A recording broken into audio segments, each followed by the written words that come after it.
대기업과 싸움에서 살아남은 빵집. 90년대 서울에서 하루 매출 360만 원을 찍던 동네 제과점이 있었습니다. 장사가 너무 잘 되던 이 빵집의 어느 날 상가 주인이 계약 해지를 통보합니다. 그리고 그 자리에 들어온 브랜드가 바로 파리바게뜨였죠. 보증금 5억, 월세 1,500만 원. 본사가 기존 매출을 확인하고 2배 이상의 임대료를 제시하면서 기존 점포는 사실상 밀려난 겁니다. 당시 상인들 사이에서는 동네 빵집은 대기업을 이길 수 없다. 라는 말이 공공연하게 돌았다고 합니다. 하지만 이야기는 여기서 끝나지 않습니다. 서울을 떠난 이 제과점은 충남 천안으로 터전을 옮겼고 다시 줄 서는 빵집으로 부활합니다. 지역 주민들 사이에서 입소문이 퍼지며 주말이면 매장 앞대기 줄이 수십 미터씩 이어졌다고 하죠. 이때 한 식품 대기업이 매각 제안을 합니다.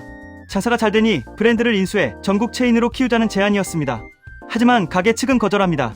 우리는 우리가 만든 빵을 우리가 책임지고 팔고 싶다. 라는 이유였다고 전해집니다. 그리고 얼마 뒤 그 대기업이 새롭게 론칭한 베이커리 브랜드 이름이 등장합니다. 바로 뚜레쥬르. 천안에서 인기 있던 제과점 이름은 뚜주루. 여기에 프랑스어 관사 레가 들어가면서 뚜레쥬르라는 브랜드가 탄생한 겁니다. 지역 상인들 사이에서는 이름을 거의 그대로 가져간 것 아니냐라는 논란이 퍼졌고 결국 법적 분쟁으로 이어집니다. 결과는 의외였습니다. 법적 판결이 아닌 합의. 그리고 15년 동안 천안 아산 지역에는 출점하지 않는다는 조건이 붙었다고 알려져 있습니다. 여기서 첫 번째 반전입니다. 이 사건 이후 오히려 뚜주루는 지역 상징 브랜드로 성장합니다. 대기업과 싸워 살아남은 빵집이라는 스토리가 입소문을 타면서 관광 코스처럼 방문하는 사람들이 늘어난 겁니다. 실제로 매장 내부에는 당시 사건을 정리한 자료와 사진들이 전시되어 있습니다. 우리는 사라지지 않았다라는 메시지를 전달하듯이 말이죠. 두 번째 반전. 대기업 브랜드는 전국 체인으로 성장했지만 지역 밀착형 베이커리 시장은 오히려 더 강해졌습니다. 최근 한국 베이커리 시장 조사에 따르면 동네 빵집과 지역 브랜드 매출 비중이 다시 증가하는 추세입니다. 프랜차이즈 일련도에서 벗어나 개성 있는 빵집을 찾는 소비자가 늘고 있기 때문입니다. 온라인 커뮤니티에서도 비슷한 반응이 이어졌습니다. 좋아요, 1만 개 이상을 받은 댓글. 결국 사람들은 이야기가 있는 빵집을 선택한다. 또 다른 베스트 댓글. 프랜차이즈 빵은 어디서나 먹을 수 있지만 동네 빵집은 그 지역에서만 경험할 수 있다. 이처럼 소비 기준이 변하고 있다는 분석이 나오고 있습니다. 세 번째 반전은 일본에서도 비슷한 흐름이 나타난다는 점입니다. 야후 재팬 지역 게시판에서는 최근 개인 베이커리가 다시 인기를 얻는 현상에 대해 대기업 빵보다 장인이 만든 빵을 먹고 싶다. 가격이 조금 비싸도 동네 가게를 응원하고 싶다. 라는 반응이 이어지고 있습니다.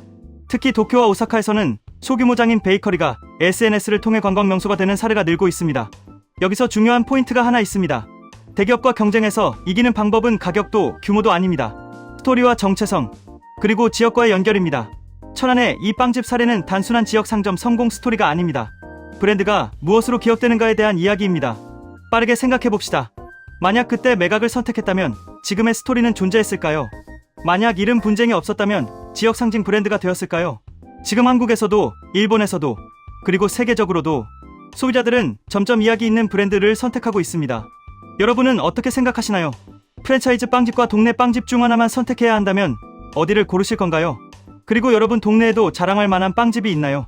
댓글로 여러분이 알고 있는 숨은 빵집을 공유해주세요. 좋아요와 구독은 이런 흥미로운 비즈니스 이야기와 숨겨진 성공 스토리를 계속 전해드리는 데 큰 힘이 됩니다.